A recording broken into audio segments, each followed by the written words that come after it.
Dr. Corey and Ruth now work together in establishing therapeutic goals. I gave you the autobiography that you asked me to write, Mm-hmm. and I was just wondering, was it okay? Oh, I read it. How was it for you, though? I'm not trying to be evasive, but I would really like to know what you thought of it. Well, it was kind of interesting to write. I hadn't thought much about writing the story of kind of what's gone on in my life. It did bring up a lot of different feelings for me as I was writing. Mm-hmm. Like you said, a lot of different feelings. Can you mention 2 or 3 different feelings it brought up? Some disappointment, Mm-hmm. some anger. Mm-hmm. In therapy, autobiographical and journal writing can help uncover areas of difficulty in a client's life and lead to a more specific set of goals. I'd like to spend some time in this session talking about specific goals that we're going to be working on as long as we're together. Now, we'll change that. It's not that we have to talk about that today and forever we'll hold you to it. But I think it is important that you think about what do you want and why are you coming here and how can we best get it. So what were some of the things you came up with? Well, I made a list. One of the things on the list that I haven't said much about yet is that I'd like to feel better about my appearance, about my looks. Mm-hmm. One of the other goals was about my relationship with Jennifer, my daughter. Mm-hmm. It's very strained right now since she's become a teenager. And I used to feel really close to her, and now it doesn't feel that way anymore. I'm not sure how to change it, but I like to feel like we're not strangers.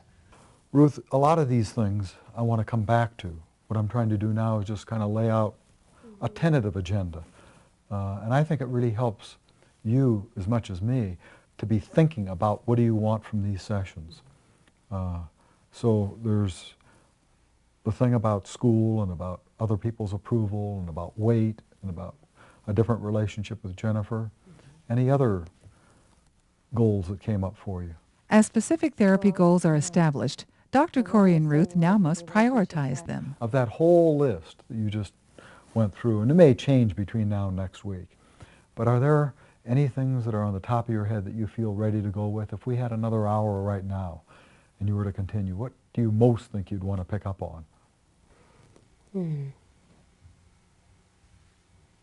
Perhaps the relationship with my husband.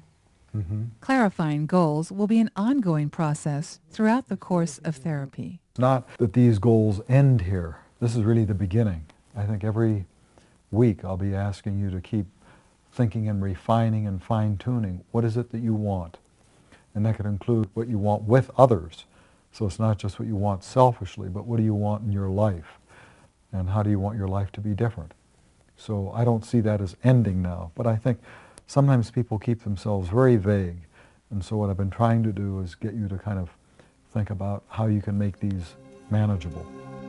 I think what I'm really attempting to get at is for Ruth to look at the direction that she's moving toward in her life and then getting her to make an evaluation of that direction. Is it taking her the place she wants to go?